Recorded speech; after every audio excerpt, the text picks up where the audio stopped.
And we're up and at 'em Tuesday morning, 4:45 a.m. Just arrived at the facility. Going to start my day off actually with a little bit of admin work today.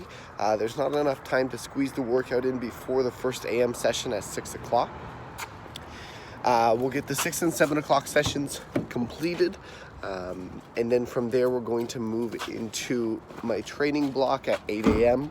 Today's volume day, so the idea is not to lift maximal loads, but rather to lift a slightly increased load for a wider base foundation. So we'll be on the football bar today for it's either 227.5 or 230 for 5 sets of 5, which will be a significant base set for me.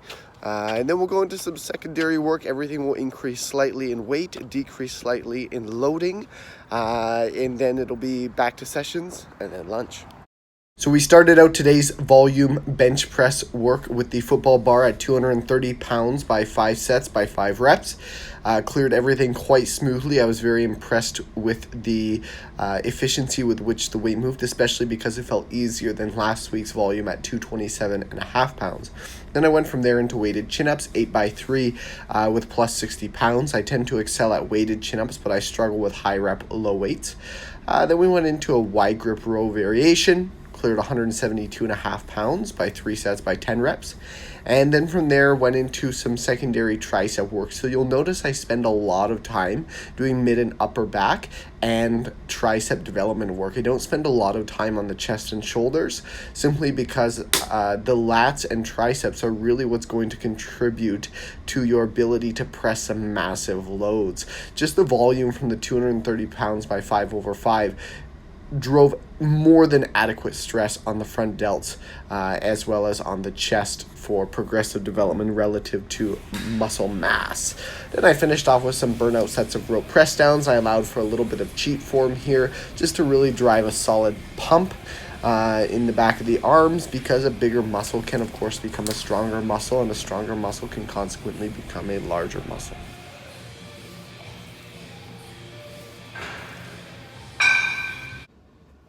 Just checking in a few hours post-workout right now. Volume day was a success. I was in a little bit of a pinch time-wise finishing off my rope tricep press downs. I had 10 minutes to jump in the shower, clean up, and get into the first client appointment post-workout. So it was a little bit rushed, if you will.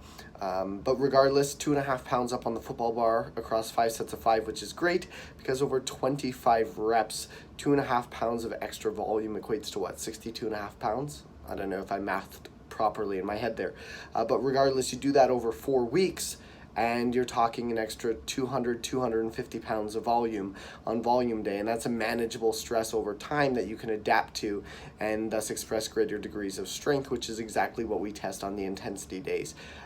Those manageable progressions are often overlooked, especially by a lot of my younger peers. They want to throw 10, 20, 30 pounds on their bench every single time they show up, and they wonder why they get injured or why they don't actually get much stronger in the short term, and then consequently in the long term as a byproduct, because their base foundation of strength tends to be relatively shoddy. So those small, seemingly insignificant progressions really build out that base foundation of strength, which gives you so much more momentum in the long term if you can be patient. So I'm extremely happy with the rate of progress right now and all of the momentum that I'm developing under the bar. In fact, the 230 by 5 by 5 today actually felt better than 227.5 by 5 by 5 last week. So that was very encouraging as well.